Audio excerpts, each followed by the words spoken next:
Welcome to our channel. నమస్కారం. Jagan 2.0 super app అంటూ జగన్మోహన్ రెడ్డి హడావుడి చేస్తున్న వైనం చూస్తున్నాం. 1.0లో సుమారుగా 18 లక్షల కోట్ల రూపాయలు లూటీ చేసి దోచుకుని 32,000 మంది ప్రాణాలు తీసి 3 లక్షల మందిని ఆసుపత్రి పాలు చేసిన జగన్మోహన్ రెడ్డి 2.0లో నేను వచ్చి మరో 20 లక్షల కోట్ల రూపాయలు దోచుకుంటాను, లక్షల మంది ప్రాణాలు తీస్తాను, మీరు సిద్ధమా అంటూ ప్రశ్నిస్తున్నాడు. ఆ యాప్ ఏంటి, జగన్మోహన్ రెడ్డి ప్రశ్న ఏంటి తెలుసుకునే ప్రయత్నం చేద్దాం. విశేషం టైం అంతా కూడా ఉన్నారు సీనియర్ జర్నలిస్ట్ డివి శ్రీనివాస్ గారు. వారిని మనం విశేషాలు తెలుసుకుందాం. సార్ నమస్తే. నమస్తే. జగన్మోహన్ రెడ్డి మీరు సిద్ధమా, నేను మళ్ళీ వస్తున్నాను 2.0 యాప్తో కలిపి మళ్ళీ మీ ప్రాణాలు తీసుకుంటాను, మీ ఉసురు తీసుకుంటాను, లక్షల కోట్లు దోచుకుంటాను, సిద్ధమా అంటున్నాడు. సార్ ఎట్లా చూస్తారు? యాప్తో పని ఏంటి వాళ్ళకి? దోచుకోవడానికి అంటారా? యాక్స్ కదా, యాక్స్. అదేదో యాక్స్ పార్టీ అన్నారు, గొడ్డలి పార్టీ ఏదో అంటుంటారు కదా. తెలుగుదేశం వాళ్ళు, చంద్రబాబు లేకపోతే మొత్తం తెలుగుదేశం నాయకులు అందరూ కూడా గొడ్డలి పార్టీ, యాక్స్ పార్టీ అంటే ఆయన సూపర్ యాక్స్ అన్నారు. సూపర్ యాప్ కాదు పెట్టాల్సింది. జగన్ 2.0 ఏమన్నారు? Jagan 2.0 super app. Super app ఎవడో పెట్టాడండి రాత్రి, నాకు అదేదో పోస్టర్ అతికిచ్చినట్టున్నారు, అది నాకు వాట్సాప్లో పంపించారు. జగన్ 2.0 సూపర్ యాప్ అంటే ఆ జా అన్న దగ్గర వైట్ పేపర్ అంటించారు. గన్ మిగిలిందా? Gun 2.0 super app. బాగుంది కదా? బాగుంది. అంటే గన్ 2.0 సూపర్ యాప్ అంటే ఆల్రెడీ మొన్న అక్కడికి వెళ్ళాడు ఆయన. విశాఖపట్నం మత్స్యకారులు ఏదో పరామర్శకి వెళ్తే అక్కడ పోస్టర్లు బోర్డు పెట్టారు, ఫ్లెక్సీలు కూడా పెట్టారు. ఏమని పెట్టారు? Guns loading without agreement. అంటే ఏంటి, మళ్ళా జగన్ కన్నా ముందే గన్ వస్తుందా?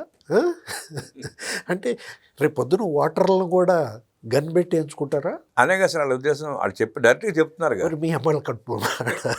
ఇప్పుడు ఏది బెదిరిస్తే బెదిరిపోవటానికి ఓటర్ని అనుకున్నావా ఇది అంటాడు బాలకృష్ణ, ఏదో డైలాగు. ఓటర్ని బెదిరిబాకండి, ఎవరినన్నా బెదిరియండి. నేను జగన్మోహన్ రెడ్డికి ఆ పార్టీ వాళ్ళకి ఇచ్చే సలహా ఏంటంటే, మీరు ఎవరినైనా గన్తో బెదిరించండి. కేవీ రావునైనా సరే, లేకపోతే ఆ కియా సిఇఓ అయినా సరే, లేకపోతే ఆలీ లులునైనా సరే, ఎవరినైనా పాయింట్ బ్లాంక్ అదే కదా. ఏది గన్సే కదా. ఓటర్ జోలికి వెళ్ళబాకండి. ఓటర్ల జోలికి వెళ్తే ఏమైందో చూశారు కదా. ఇప్పుడు యాప్ ఎందుకు అతను మాట్లాడాడు విన్నా. జగన్మోహన్ రెడ్డి యాప్ రిలీజ్ చేస్తూ ఏం మాట్లాడుతున్నాడు? మన కంటెంటు ఇప్పుడు అక్కడ ఫేస్బుక్లోదో లేకపోతే ఏంటిది WhatsApp, meta, WhatsApp, Twitter, Instagram అవి డిలీట్ చేస్తున్నారంట. ఎవరు డిలీట్ చేస్తారు సార్? ఇప్పుడు అదే రావణ్ ఉన్నాడు కదా, ఆ రావణ్ ఆపరేషన్ సింధూర్ ఏదో మాట్లాడాడు, లేకపోతే హిడ్మా మావోయిస్టుల గురించి మాట్లాడారు, అది డిలీట్ చేశారంట. అది డిలీట్ చేస్తే ఈయన కోపం వచ్చింది. డిలీట్ చేయటువంటి యూట్యూబ్లో వాళ్ళు అప్లోడ్ చేసిన వీడియోలు వాళ్ళే డిలీట్ చేసుకున్నారు.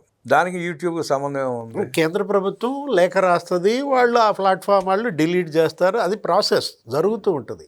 సరే, ఇప్పుడు ఇది జగన్ 2.0 సూపర్ యాపా, రావణ్ 2.0 సూపర్ యాపా? రావణ్ జైలుకి వెళ్ళంగానే ఈయన కోపం వచ్చిందా? అంటే మా వాడిని జైల్లో పెడతారా, మా గమనాన్ని ఇబ్బంది పెడతారా అని చెప్పి దిగాడా? సార్, జగన్మోహన్ రెడ్డి ఏది చెప్పినా దాని వెనకాల పరమార్థం ఉంటుంది. డిలీట్ చేస్తున్నారు మా మెసేజ్లు అంటున్నాడు. డిలీట్ చేపించేదే జగన్మోహన్ రెడ్డి. ఫేస్బుక్లో, ట్విట్టర్లో ఆయన వర్గం స్పష్టంగా పనిచేస్తూ ఉంది. ఫేస్బుక్ కేంద్ర కార్యాలయంలో జగన్మోహన్ రెడ్డి ముఠా పనిచేస్తూ ఉంది. ఫేస్బుక్ని ఆడుకునేది వాళ్ళే, టీడీపీ యాక్టివిస్టులను ఇబ్బంది పెట్టేది కూడా వాళ్ళు, వాళ్ళ కంటెంట్ డిలీట్ చేసేది కూడా వాళ్ళే, అకౌంట్లు హ్యాక్ చేపించి డిలీట్ చేపించేది కూడా వాళ్ళే. అది స్పష్టంగా తెలుసు అందరికీ. దాన్ని ఎదటాల మీద పూసే ప్రయత్నం చేస్తున్నాడు జగన్మోహన్ రెడ్డి. అంటే డిలీట్ చేసే పేటెంట్ మీదే, మీదెవరు ఇంకా డిలీట్ చేస్తారంటారా? అంతేగా మరి. ఇప్పుడు ఒకటి సరే, డిలీట్ చేసినా చేయకపోయినా ఒకవేళ వాళ్ళు డిలీట్ చేశారంటే అర్థం ఏంటది? ఆ కంటెంట్ అక్కడ ఉండకూడదని కదా. దానివల్ల అన్రెస్ట్ క్రియేట్ అవుద్ది, కుల చిచ్చు వస్తుంది, మత చిచ్చు వస్తుంది, ప్రాంత విద్వేషాలు రెచ్చగొడతారు అని చెప్పి దాన్ని డిలీట్ చేస్తే నువ్వు అది పెడతానంటే, అంటే ఇప్పుడు నీ మీద ఇప్పుడు ఆ రావణ్ మీద పెట్టిన చట్టం ఏంటి? ఉపా చట్టం అంటే ఏంటది? Unlawful activities prevention act. అంటే ఇది ఇప్పుడు అన్లాఫుల్ యాపా? అంతేగా. అక్కడ ఇబ్బంది అవుతుంది, ఇక్కడైతే మీరు ఇష్టం. నువ్వేంటి అసలు లాని నువ్వు పాటించవా? చట్టం పాటించవా? కోర్టులు గౌరవించవా? నాకు చట్టం ఏంటి అంటున్నాడు కదా సార్ అతను. నాకు కోర్టులు ఏంటి, నాకు చట్టం ఏంటి, నన్ను కోర్టుకు పిలిచేవాడేవాడు, నన్ను శిక్షించేవాడేవాడు, నేనే చట్టం అంటున్నాడుగా. అంటే ఇక పిచ్చి ముదిరిందా? ఏది తలక చుట్టాలంటే రోకలు వద్దంటే గొడ్డలు చుట్టండి అంటున్నారు. గొడ్డలి తలకు చుట్టడం ఇంద్ర నాయన అంటే నాకు అర్థం కాల.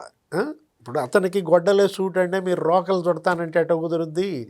ఆ మధ్య ఎక్కడో మాట్లాడారు రోకలు అనేసరికి వాళ్ళకి ఏదో కోపం వచ్చి వాళ్ళు పెడుతున్నారు కింద మెసేజ్లు, రోకలు చుట్టాలి జగన్మోహన్ రెడ్డి తలకని. అంటే ఇప్పుడు నువ్వు ఇప్పుడు ఒక అన్లాఫుల్ పార్టీ, అన్లాఫుల్ యాక్టివిటీస్ పార్టీగా వైఎస్ఆర్ కాంగ్రెస్, ఇతను ఒక అన్లాఫుల్ యాక్టివిటీస్ లీడర్గా జగన్మోహన్ రెడ్డి. అరే 10 వాహనాల్లో వెళ్ళు అని ప్రభుత్వం నీకు అనుమతిస్తే 40 వాహనాలు తెస్తాడు. అది మీరెవరు నాకు చెప్పటాక అంటున్నాడు. నా ఇష్టం, నేను వెళ్తాను, గుత్తాను చంపేస్తాను, ప్రజలు మాట్లాడకూడదు, వ్యవస్థలు మాట్లాడకూడదు, ప్రభుత్వం మాట్లాడకూడదు, మీరు చూస్తూ ఉండండి అంటున్నాడు ఆయన. అదేమంటే జడ్జీల మీద కూడా పోస్టులు పెడతారా? పెడతామంటున్నాడుగా. అంటే ఇప్పుడు వీళ్ళు బెదిరించంది ఎవరిని? రేపొద్దున దేవుడు కూడా బెదిరిస్తారు. సుప్రీంకోర్టు జడ్జినే బెదిరిస్తున్నాడు, ఇంకెవరిని బెదిరించుకుని వదిలిపెడతారు సార్ వీళ్ళు. ఇవాళ జగన్మోహన్ రెడ్డి మీరు అన్నది అదే, ఈ యాప్ పెట్టాడంటే ఏందంటే దీని అజెండా, జగన్ ఏది చేసినా మీరు అన్నారు ఇందాక ఏదో ఒక హిడెన్ అజెండా ఉంటుంది. అంటే ఇదే హిడెన్ అజెండా. ఏది? అన్రెస్ట్, సమాజంలో అశాంతి సృష్టించాలి. ఇక్కడైతే ఆ యాప్లో సైకిల్ అంతా చేరతారు, ఒకరినొకరు రెచ్చగొట్టుకుంటూ ఉంటే సమాజాన్ని అస్థిరపరచవచ్చు. అందరూ కలిసి ఉన్మాదంలాగా ఒకే చోట తయారయ్యి రాష్ట్రమే పట్టాలనే ఉద్దేశంతో ఒక యాప్ తయారు చేశారు. అంతే, వీళ్ళే క్రియేట్ చేస్తారు అకౌంట్స్. అంటే ఒక అకౌంట్కి ఏమో కమ్మడి పేరు పెడతారు, ఒక అకౌంట్కి ఏమో కాపు పేరు పెడతారు, తగిలిస్తారు తోకలు. అప్పుడు వెనక చౌదరి అంటారు, లేకపోతే నాయుడు అంటారు. అప్పుడు ఇద్దరి మధ్య వీళ్ళే ఆడు పెట్టేది పోస్ట్ ఈడే, వీడు పెట్టేది పోస్ట్ ఈడే. ఇప్పుడు కాదు కదా, ఈ జిమ్మిక్స్కి కాలం చెల్లింది. ఇవాళ ప్రజలు తెలివి మీరారు. మీరు ఇంకా తిక్కలేశాలు వేస్తే నువ్వు చేసేటటువంటి ఈ విన్యాసాలు, ఈ జిమ్మిక్లు అన్నీ జనానికి తెలిసిపోయినాయి. అది గుర్తుపెట్టుకోవాలి. జగన్మోహన్ రెడ్డి అయినా వైఎస్ఆర్ కాంగ్రెస్ అయినా మనకి నూకలు చెల్లాయి, ఇక మన పార్టీకి నూకలు చెల్లాయి. మనం ఏది చెప్పినా జనం నమ్మే పరిస్థితి లేదు. ప్రతి ఒక్కళ్ళు అర్థం చేసుకుంటున్నారు. ఏంటి, జగన్ ఏది మాట్లాడినా అది రివర్స్. అది ప్రజలు అర్థం చేసుకుంటున్నప్పుడు జగన్ అర్థం చేసుకోకపోతే, ఈ యాప్ పెట్టడం ద్వారా జగన్మోహన్ రెడ్డి అతని గొంతుకు అతను ఊరేసుకున్నట్టు, అతని పార్టీకి అతను ఊరేసుకున్నట్టు. తిక్కలాడు తిరణాలకి వెళ్ళి ఎక్క దిగడం సరిపోయినట్టు ఉంది జగన్ రెడ్డి పని. తిక్కలాడు ఎట్టవుతాడు? మళ్ళీ ఆ సామెత పెడితే తిక్కలాళ్ళు బాధపడతారు. ఏది తిక్కలాడు తిరణాలకి వెళ్ళాడంటే అది వేరే విషయం. అతను చేస్తోందే అది కదా. ఏది ఇవాళ జగన్మోహన్ రెడ్డి ఒక దాడి చేస్తున్నాడు. దేనిపైన దాడి? సమాజంపై దాడి, రాష్ట్రంపై, ప్రజలపై. ఇప్పుడు ఇది సోషల్ మీడియాపై దాడి. ఇప్పుడు రాజ్యం మీద దాడి చేస్తున్నాడు సోషల్ మీడియా వంకతో. కోర్టుల పైన దాడి చేస్తాడు. సార్, సహజంగా రాజకీయ నాయకుడు అనేవాడు, పార్టీ అధ్యక్షుడు అనేవాడు రాజకీయ పార్టీని ప్రజలకు తీసుకెళ్ళాలి, ప్రజల తరపున పోరాటాలు చేసి ప్రభుత్వాన్ని నిలదీయాలి, సమస్యల మీద పోరాటం చేయాలి. అట్లా కాకుండా జగన్మోహన్ రెడ్డి ప్రజల మీదే నేను పోరాటం చేస్తా, నాకు ఎందుకు ఓటేరు అంటా ఉంటే ప్రజలు ఎందుకు ఓటేస్తారు, ఎందుకు గెలిపించుకుంటారు అటువంటి వ్యక్తిని? అంటే భయపెట్టడం, బెదిరించడం, బ్లాక్మెయిల్ చేయటం, ప్రలోభాలకి గురి చేయటం. అతని దగ్గర అన్నీ ఇవి ఉన్నాయి, సామధాన భేద దండోపాయాలు. మామూలు మనిషి కాదు కదా.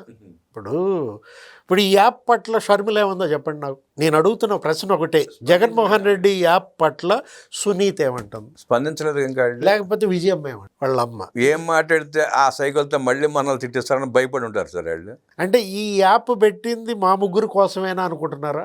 అంటే ఇప్పుడు సైతాన్ సేనను ఏదో జగన్మోహన్ రెడ్డి సైన్యాన్ని, షర్మిల గతంలో ఏముంది? సైతాన్ సేన. ఇది సైతాన్ యాప్. ఇది ఏ యాప్? సైతాన్ యాప్. జగన్ యాప్ కాదు, సైతాన్ యాప్. జగన్ యాప్ కాదు, సైతాన్తో కూడా సైకోల యాప్ అంటూ విశ్లేషించిన డివి శ్రీనివాస్ గారు ధన్యవాదాలు తెలియజేస్తే నమస్కారం.